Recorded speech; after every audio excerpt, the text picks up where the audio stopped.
2019년 4월 4일 이진원의 체크포인트 지금부터 시작을 하겠습니다. 오늘은요 4.3 보궐선거 결과로 보는 정당별 운명이라는 주제로 체킹을 해보려고 합니다.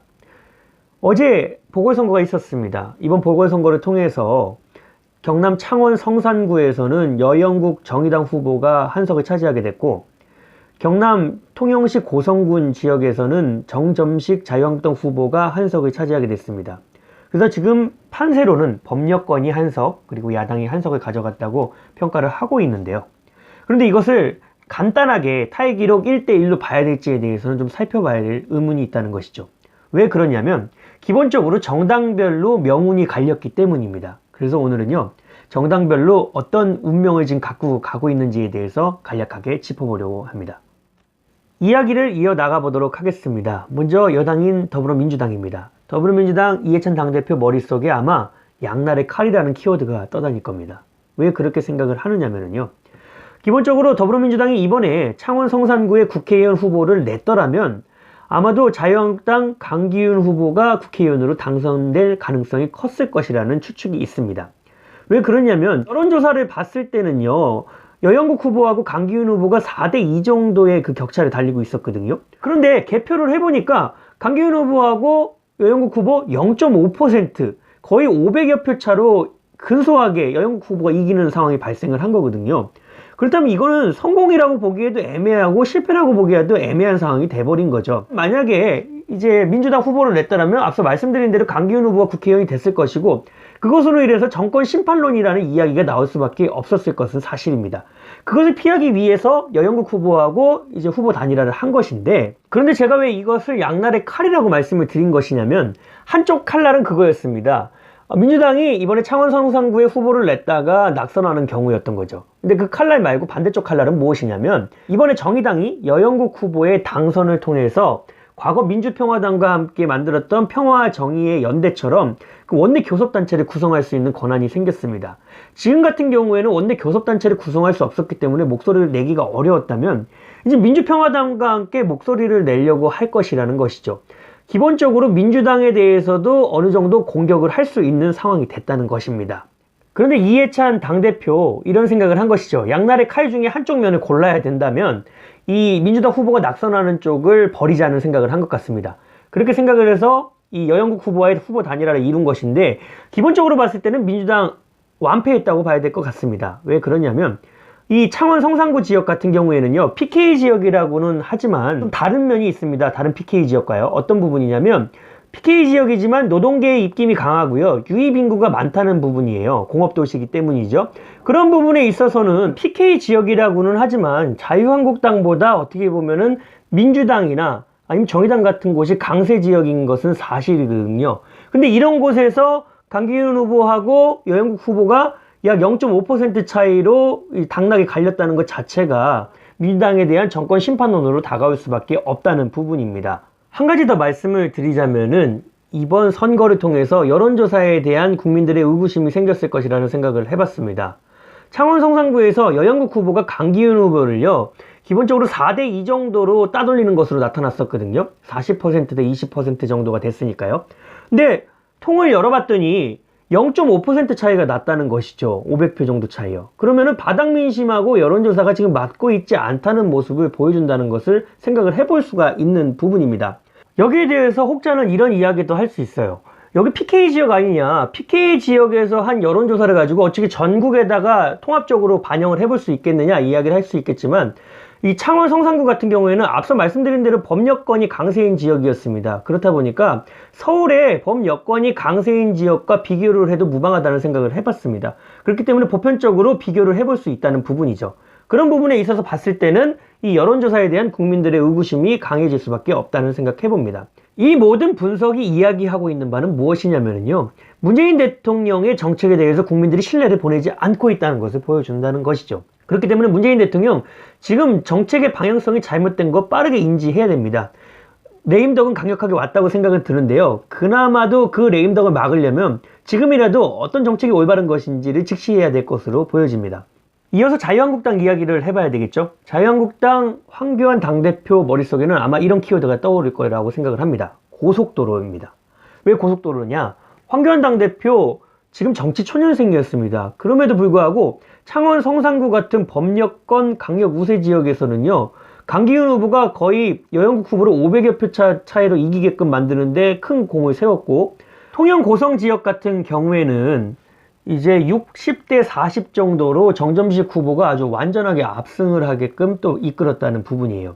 이런 두 부분만 가지고 봤을 때도 황교안 대표의 리더십이 어느 정도 강력하게 이끌림이 있다는 것을 보여주는 것도 사실이거든요. 그런 부분으로 봤을 때 만약에 이번에 두 명의 후보가 다 당선이 됐더라면 저는 황교안 후보의 키워드를 대권 가도로 잡았을 겁니다. 왜냐하면 대권 가도로 가는 길이 완벽하게 열리는 그런 상황이었다고 보여지거든요. 하지만 이번에 수치를 봤을 때는 1대1 타이 기록이 됐기 때문에 아직까지 대권 가도를 이야기하기는 어렵고, 대권 가도까지 가기 위한 고속도로를 밟고 있다는 것으로 보여진다는 것은 분명한 것 같습니다. 이번에 황교안 대표하고 강기훈 후보가 경남FC 구단의 축구장에 그 선거운동 복장 차림으로 들어가서 지적을 받았던 바가 있습니다. 그런데 지금 반대쪽에서 어떤 이야기들이 나오고 있느냐면, 황교안 대표가 선거운동 복장 차림으로 운동장에 들어가서 그 표가 500표를 갈라먹었다 하는 그런 이야기들이 나오고 있거든요. 근데 그 부분이 어떤 쪽에서 나오는가를 한번 살펴보니까 이 민주당이나 정의당을 지지하는 법력권 지지자들한테서 나오고 있는 이야기였습니다. 그런 부분으로 봤을 때 황교안 대표에 대한 견제를 많이 하고 있는 것이 사실이다. 그런 상황 속에서도 황교안 대표가 어느 정도 이렇게 선방을 했다는 것 자체가 향후 대권 가도로 가는 데 있어서 큰 영향력으로 작용하지 않을까 하는 생각을 해봤습니다. 그래서 황교안 대표는 고속도로라고 잡아봤고요. 특히나 이번 선거의 결과로 봤을 때 자유한국당이 가장 어떻게 보면 위너라고 볼 수 있는 부분이 있는 것 같아요. 그런 부분으로 봤을 때도 이 자유한국당 인사청문회 지금 기간 중에 있지 않습니까? 그런데 더 인사청문회와 관련해서 장관 부적격자들에 대한 목소리를 더 크게 높일 것으로 보여진다는 생각을 해보고 있습니다. 이어서 바른미래당 이야기 해보도록 하겠습니다. 바른미래당 손학규 당대표 머릿속에는 아마 이런 키워드가 떠다닐 것 같습니다. 사면초가 나는 이야기죠. 손학규 당대표, 황교안 당대표와 마찬가지로 아주 창원에 뼈를 묻을 각오로 내려갔다고는 합니다. 그런데 이번 지지율 4% 정도를 받았습니다. 특히나 이 4%가 어떻게 보면 의미가 없다는 생각이 들었는데요. 왜 그러냐면 기본적으로 강기훈 후보가 이 0.5% 차이로 여영국 후보와의 차이를 보였거든요. 그런 부분으로 봤을 때 손학규 후보의 바른미래당 표를 흡수하지 않더라도 어느 정도 접전으로 갈 수 있는 상황이 만들어졌다는 거죠. 그런 상황이 만들어지지 않은 상태에서는 법력권 후보 단일화처럼 이 바른미래당의 후보와 자유한국당 후보가 단일화를 하는 방향이나 이런 것을 생각해 볼 수 있겠는데, 자유한국당 입장에서는 이번 선거에서 아주 좋은 성과를 얻었기 때문에 바른미래당과 그렇게 합쳐야 된다는 의지를 갖지 않게 됐다고 봅니다. 계속되는 선거의 결과를 볼 때 바른미래당 4% 이상을 넘지를 못하고 있거든요. 그러면은 다음번 총선에서는 당이 아예 와해될 수도 있는 상황에 몰려있기도 합니다. 그런 상황에서 당대당 통합이 됐든 무엇이 됐든 이제 정계 개편이 불가피한 상황인데, 이런 정계 개편의 상황 속에서도 어디로도 갈 수 없는 상황이 돼버렸다는 것이죠. 바른미래당에서 자유한국당으로 갈 수 있는 국회의원들 몇 분은 있을 것 같기는 합니다. 그리고 또 민주당으로 가실 수 있는 분도 몇 분 있을 것 같기는 한데, 이제 받아주느냐는 그 당들에 달린 것인데 지금 상황 속에서는 아주 메리트가 없다는 생각입니다. 지금 자유한국당과 궤를 같이 하려고 하는 이현주 의원 같은 경우에는 자유한국당으로 갈 수도 있겠죠. 그런 부분에 있어서 빼놓고는 좀 자유한국당 국회의원들의 이제 앞길이 좀 막막해진 것이 사실이다 하는 생각을 해봅니다. 뿐만 아니라 손학규 당대표의 리더십도 이제 도전을 받게 되는 것입니다. 앞서 이현주 의원이 이야기했듯이 손학규 당대표 지금 10% 정도를 득표하지 못하면 사퇴해야 된다, 그런 식으로 강력하게 밀어붙인 바가 있는데요. 이런 식으로 이 손학규 당대표와 같은 노선을 같이 걷지 않는 그런 쪽에서 반발이 일어날 것으로 보여져서 손학규 당대표를 비롯해 바른미래당 지금 사면초가에 빠졌다고 볼 수 있다는 생각을 해봤습니다. 이어서 민주평화당과 정의당 이야기는 한 번에 합쳐서 이야기를 하도록 하겠습니다. 왜냐하면 원내 교섭단체가 만들어질 것이라는 가정이 있기 때문이죠. 이 평화와 정의의 연대, 정동영 대표와 이정미 당대표 머릿속에는 이런 생각이 있을 것으로 보여집니다. 키워드 동상이몽입니다. 왜냐하면 기본적으로 민주평화당하고 정의당하고 걷는 길이 좀 다른 것은 사실이에요. 그런데 그 원내 교섭단체를 구성해야지만 국회에서 어느 정도 목소리를 낼 수 있기 때문에 교섭단체는 구성할 것이라는 말이죠. 삐그덕거리면서 가겠지만 원내 교섭단체는 구성할 것이다.